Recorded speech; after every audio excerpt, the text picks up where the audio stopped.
Hello friends, in this video we will discuss the rules for passing journal entries. As in one of our previous videos, we have discussed about the meaning of accounting and we have studied that accounting is an art of recording. That means accounting is an art of recording the business transaction. Now the question arises, where do we record and what we record? Definitely we record all the business transactions which are of financial nature. I repeat, we record all the business transactions which are of financial nature. Now second question arises, where do we record them? As we have also discussed this in our previous videos, that a business organization has two options: either to record the transactions in journal or to record the transaction in subsidiary books. Both kind of books can be made by any of the business organization. Obviously the choice depends upon the time, the amount, the number of transactions. So there are a lot of things upon which a business decides whether he wants to go with journal or whether he wants to go with subsidiary. So in this video we will study about journal entries only. As we have studied today, a dual aspect principle. Dual aspect principle says every business transaction will affect minimum of two accounts. So while passing journal entries, the first step is to know which two accounts have been affected by any business transaction. But before doing journal, you must properly understand business entity principle as well as dual aspect principle. You must take care of these two principles while preparing journal entry. Business entity principle, as it says, business and businessman are two different things and we are preparing accounts of business. So always remember in your mind that you are preparing accounts of business and hence look forward to every transaction from business point of view, not from businessman's point of view. Second, dual aspect principle, which says every transaction will have its effect on a minimum of two accounts. So one needs to know what two accounts are affected by a business organization.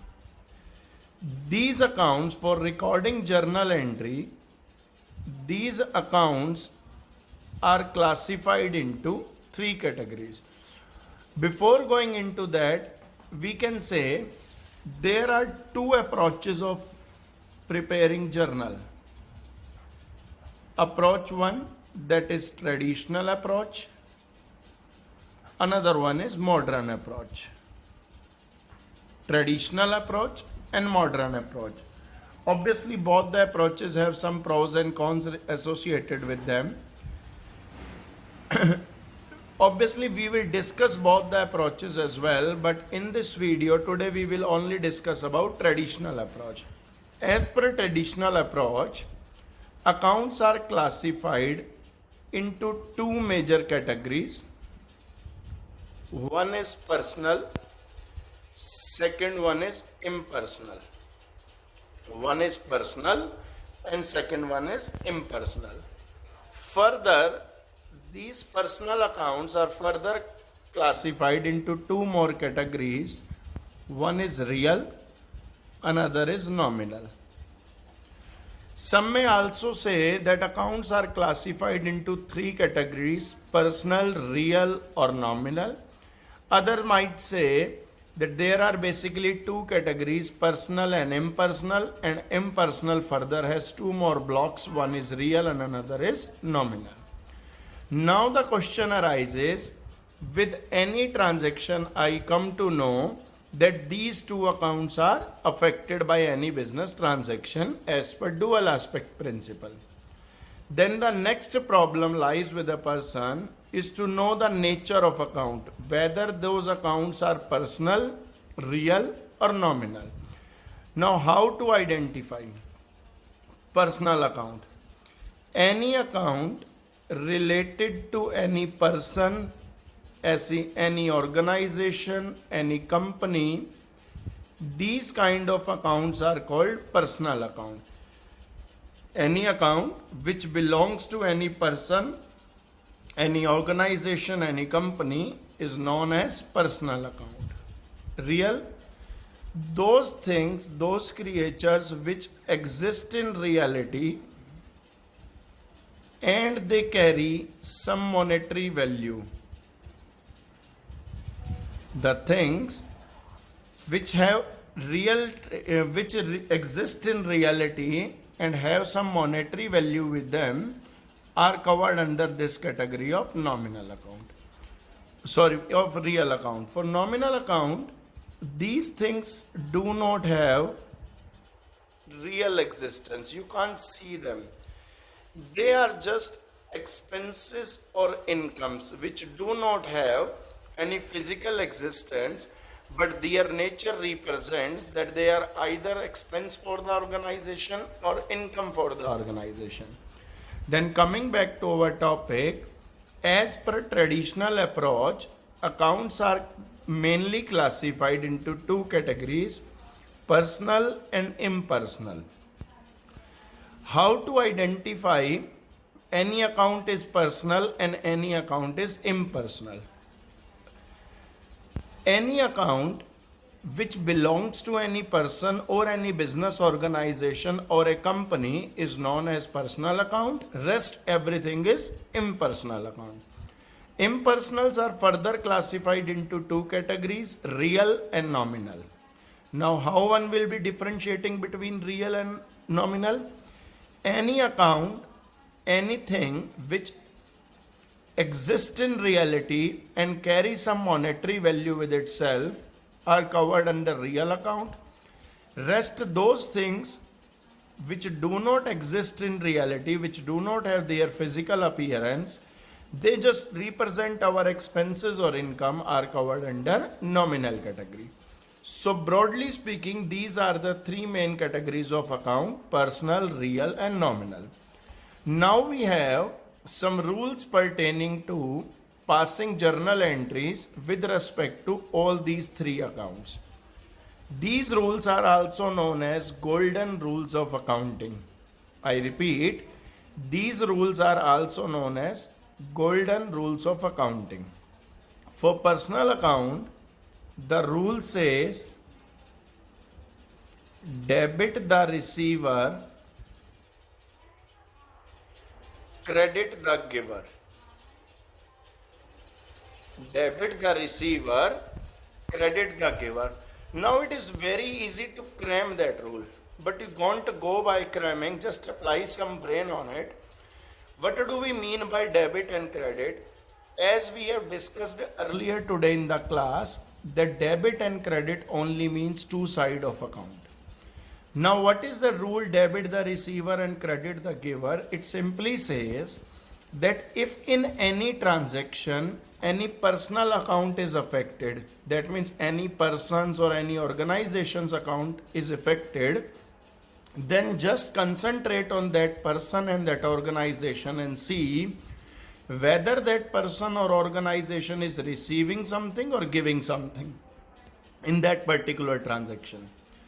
Whether that person or that organization is receiving something or giving something in that particular organization, in that particular transaction. If the person is receiving something, then we debit him in journal entry, and if the person is giving something, then we credit him in journal entry. So just depend upon its nature whether he is the receiver or the giver.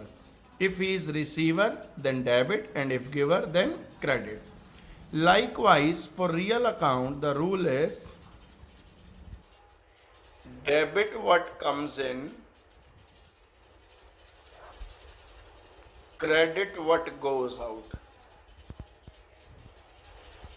I have written debit and credit in abbreviation form. DR stands for debit and CR stands for credit.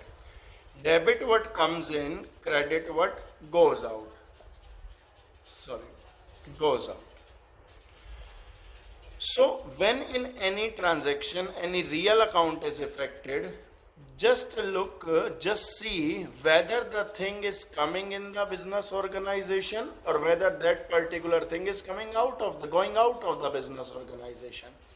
If coming in the business organization, then debit. If going out in the business organization, then credit.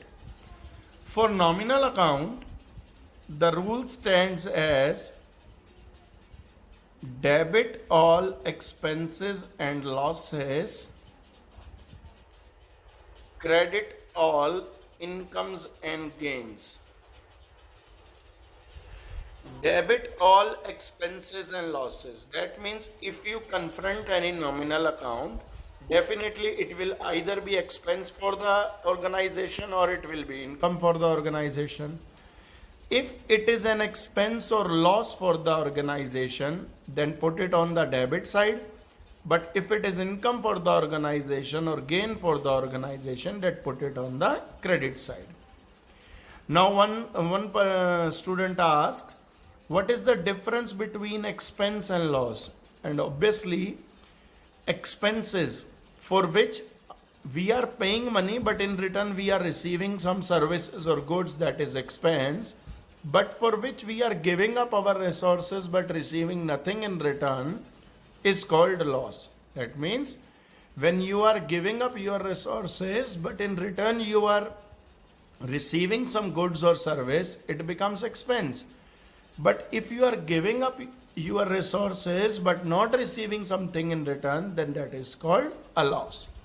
So broadly, as per traditional approach, accounts are classified into three categories: personal, real, and nominal.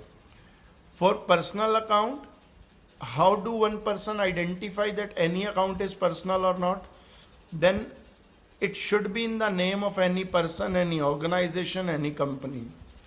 For real account, the things must exist in reality or it carries some monetary value. Nominal account, they do not have any real existent, real character, but they represent our expenses or our incomes. So these are broadly three accounts: personal, real, and nominal. And for recording all these three, we have some specific rules attached to them. For personal account, the rule is debit the receiver, credit the giver. That means if this person is receiving the money or receiving anything, debit him. If he is giving anything, credit him. The rule of real account says debit what comes in, credit what goes out. That means if anything which is having physical existence and having some monetary value coming in the organization, we must put it on the debit side. And if going out of the organization, we must put it on the credit side. For nominal accounts, rule says debit all expenses and losses and credit all incomes and gains. That means if any particular item relates to our expense, then put it on the debit side. And if that particular item relates to our income, then put it on the credit side. So these three are called 1, 2, and 3. These three are basically called the golden rules of accounting. 3 golden rules of accounting.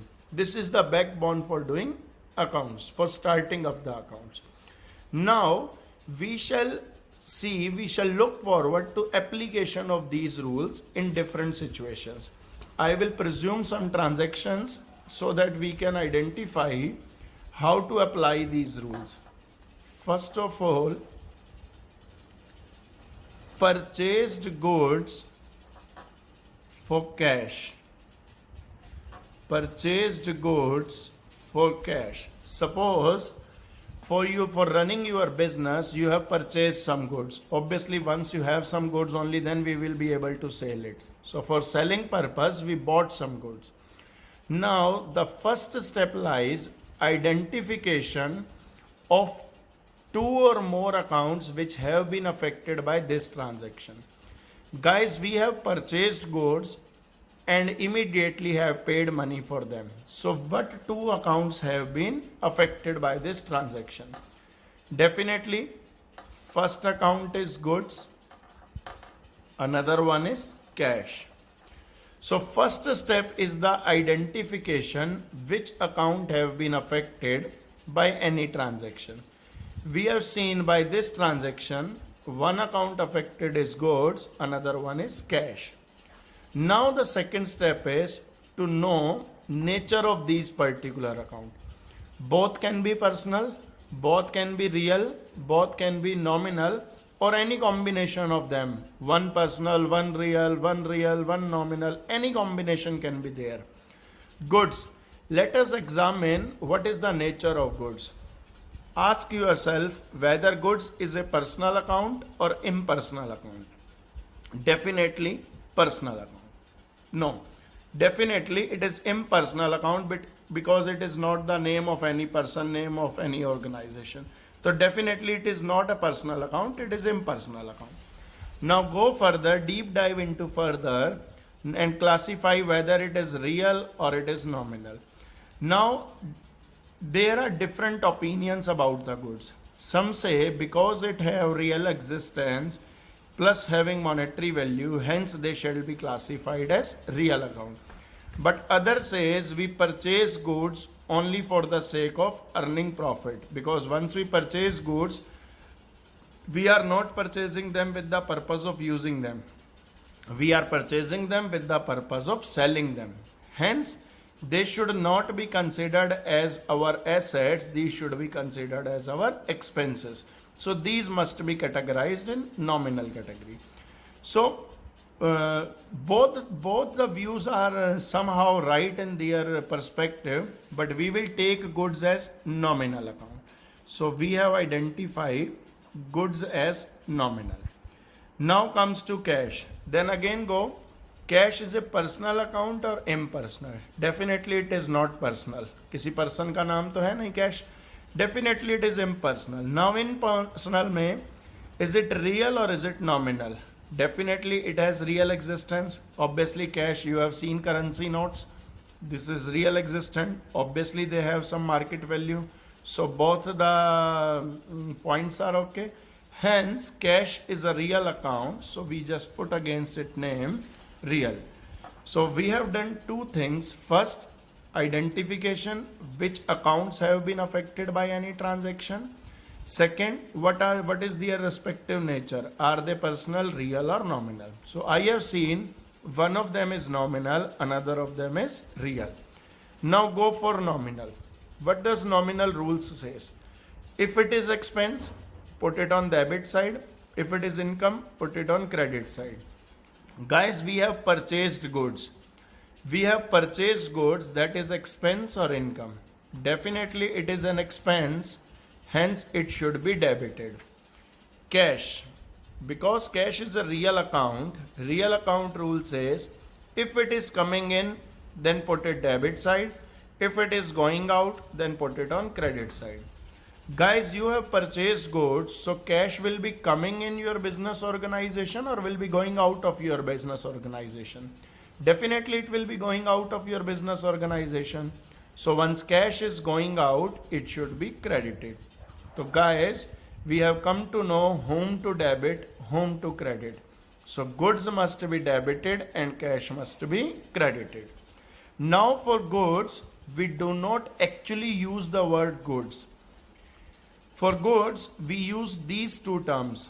While purchasing, we will use the term purchases, and while selling, we will use the word sales.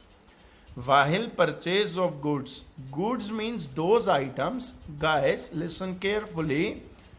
Goods means those items in which we are dealing. which are the part of our core business activity. So those material which we are buying or manufacturing for the purpose of sale, those items are called goods. When you buy them, it becomes purchases. When you sell them, it becomes sales. As per accounting, first of all, debit item is written, then credit item is written. And the written in the format purchases account debit to cash account. It will be written in this format. Purchases account debit to cash account. This is accounting format. First of all, we write debit item, then we write credit item. While writing debit item, purchases account debit. Debit is added as suffix, but it is not written as DEBIT. Abbreviation use करनी है. You need to use abbreviation for account as well as for debit. For credit item, we never write the word CR alongside.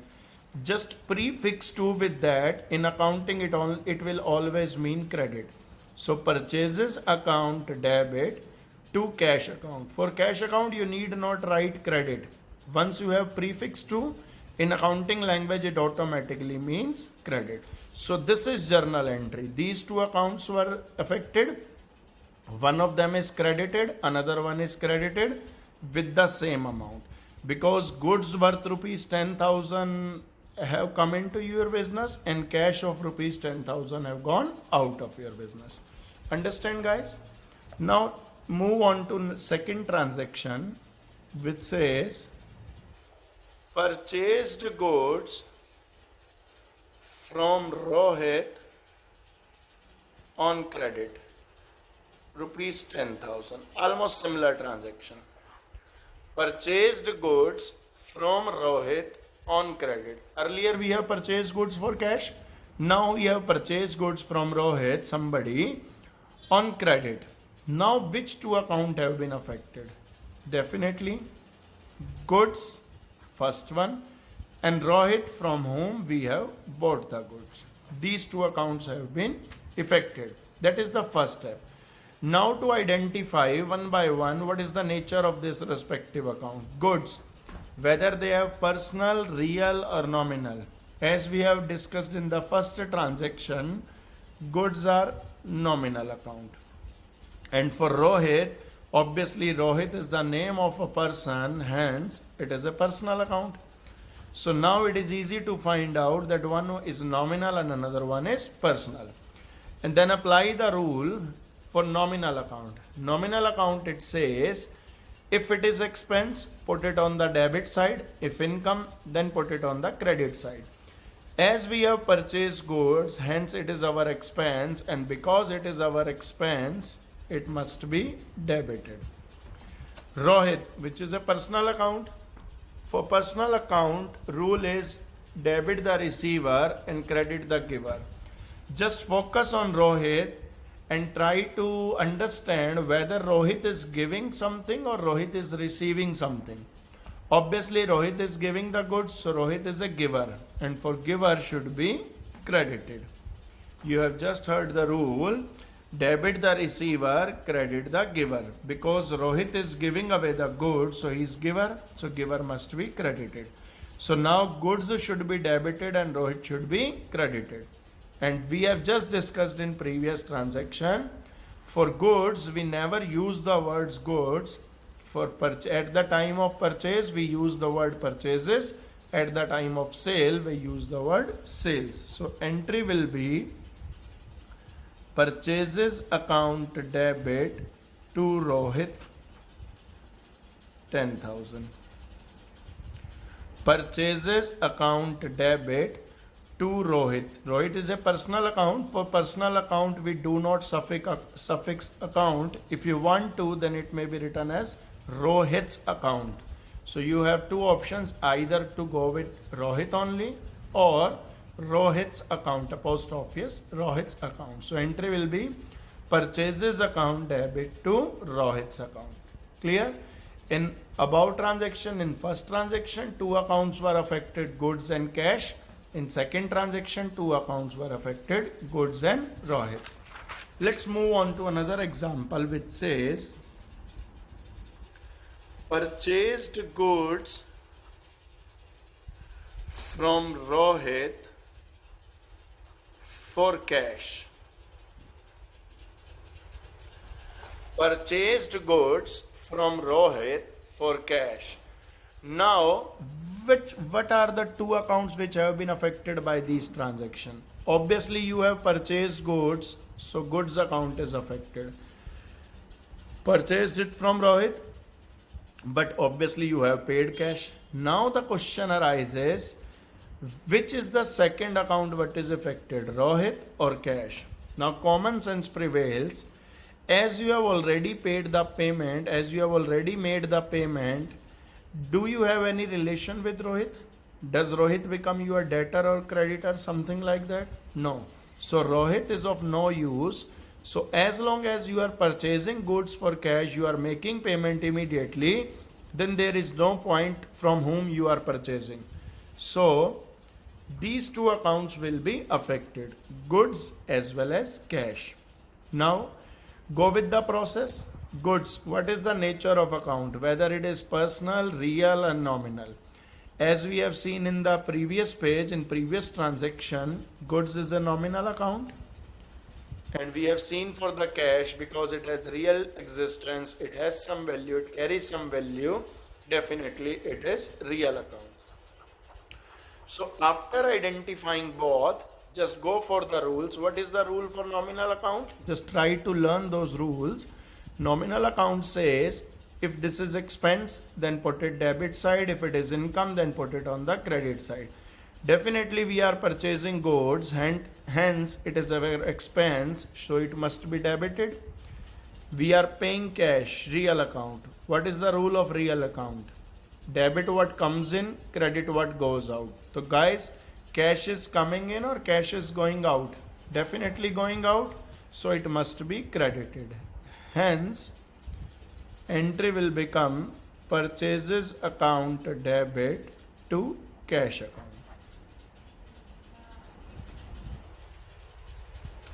And it is accounting practice not to write the credit item just beneath it, but to give us a bit of gap on the right hand side and then write it. Okay, so now we have discussed three items related to purchase of goods only. Now we will discuss some item relating to sale of goods. So first one is sold goods for cash. Sold goods for cash. You have sold some goods and have received the payment from the person. So definitely, what two accounts will be affected by it? Goods as well as cash. What are the natures of these two accounts? Goods, as we have already studied, are nominal in nature. Cash is real in nature. Guys, nominal. Nominal account rule says debit all expenses, credit all income. Guys, now you are selling goods. Once you are selling goods, it will be creating your expense or it will be creating your income. Definitely, it will be creating my income. Now, rule says if it is expense, debit, but if it is income, credit. Cash. Cash is a real account, and the rule for real account says debit what comes in, credit what goes out. Just try to analyze. You are sitting on your shop, you are selling some goods, so whether you will be receiving cash or you will be paying cash. Definitely you will be receiving cash. So cash is coming in. Once cash is coming in, real account rule says if it is coming in, debit. If it is going out, credit. So it must be debited. So as per accounting rule, we write debit item first, then credit item. So cash is debited, hence cash account debit